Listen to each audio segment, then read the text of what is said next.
Hello. This is another response to Ourben. Ourben, I'm just going to ask you to be honest. Be honest to your YouTubers. Be honest to the fans that you have, and be honest with yourself.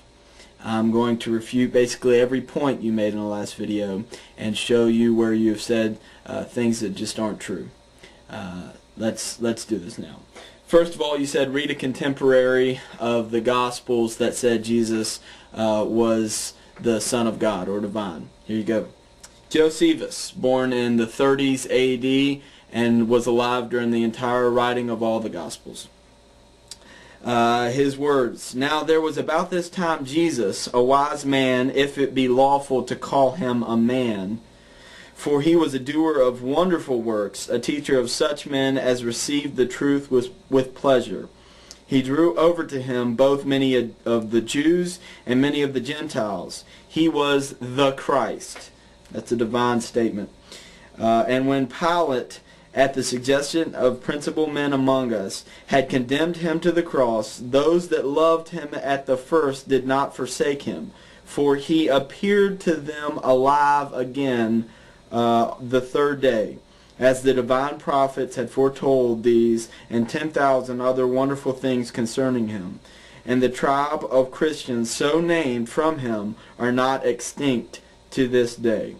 Antiquities, let's see, that's the 18th, I think. So there you go. Contemporary of the Gospels saying the same thing the Gospel says.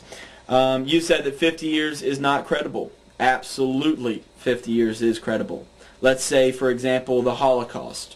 If I were to write a historical book about the Holocaust right now, which happened about 70 years ago, well, 63, 64 years ago, and I were to write a bunch of false statements about it, statements that didn't really happen, you don't think that people that experienced that would be in outrage? They would be, and they would correct all of my falsehoods. The same thing with Jesus. There would have been many Jews who were alive during Jesus' time that as these Gospels were coming out, if they were writing falsehoods about them, even 50 years later, I don't believe they were written 50 years later, but even 50 years later, they would have said, no, that's not true. No, that's not. You can't write that. Okay. Alexander the Great. His biographers, Arrian, and there was another one, they are considered to be completely credible and trustworthy generally. And they were writers 400 and 500 years after Alexander the Great died. And they're considered trustworthy. You can't throw the baby out with the bathwater. You have to believe historians if you're going to believe them. 400 years, if that's credible, then 50 years certainly is. But let's talk about, in a minute, how I don't think that they're 50 years. Eyewitness is credible too, and I believe that eyewitnesses can be falsified. I believe that they can be untrue, just like in the statements that you made. But I don't believe that the Gospels are. I believe that they're true. And that's where basically this whole idea comes down to. I can't prove beyond a shadow of a doubt to anyone, but I can certainly lend credible to my belief, and that's all I'm trying to do. The date of the Gospels, you said I can't prove it before 70 AD. Well, I think I can. First of all 4 Gospels were written by Jewish people. The Jews were very connected to and tied to their temple. And yet none of the Gospels mention the destruction of the temple in 70 AD. That's just one thought. So I believe they were all written before then. But here you go. Here's another couple. The book of Acts abruptly ends before Paul dies. Now Paul dies in 62, about 62 AD. And so the book doesn't continue out and finish that statement out, which would have been a very central point in the book of Acts that Luke would have definitely made. So we assume that since Paul dies at 62, and that's not in the book of Acts, that the book of Acts was written before 62. Do you understand what I'm saying? And then the book of Acts is the second book to the two-part series that Luke wrote. Luke wrote the Gospel of Luke and then Acts. So somewhere before 62, Acts was written, and then somewhere before that, Luke was written. Now, as you've already probably heard, Luke did use the Gospel of Mark as one of his eyewitness accounts. So then you have Mark and Matthew happening before Luke. So here you have the line. You have 62, then you have Acts, then you have Luke, then you have Mark somewhere before that. Now, if you just give them a year for circulation in each of that, was that 58 AD, 59 maybe? That's only 20 years. Certainly credible. I can go even further than that. The first dated book in the New Testament, 1 Corinthians by Paul, written only, about 15 years after the death of Christ, and only about 10 years after Paul starts circulating this stuff. He mentions a message in 1 Corinthians that been passed on, a creed, if you will, about Christianity, that Christ came, that he died under Pontius Pilate, that he was resurrected from the dead. This was the basic message of the gospel. He said that this message has been in circulation, and this is what he's passing on to people. So this is simply just years after the death of Christ that already this quote-unquote message is in circulation. So I assume that to be the Gospels, or at least the oral tradition of the Gospels, already 5, 6, or 7 years after the crucifixion and the raising of Christ. That certainly seems credible.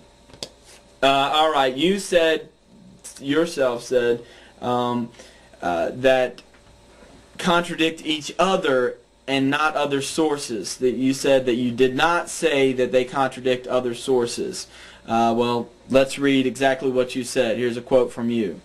Since they sometimes contradict one another as well as outside sources. What's my point? Well, you're telling me you didn't say that. And so how can we have an honest intellectual debate if you did say that? Here's another example.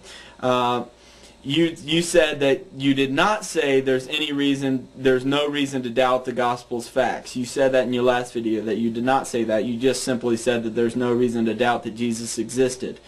Well, let me quote you again. However, there seems no reason to doubt the basic facts they quote, or in parentheses, the Gospels present. We have to be honest with each other.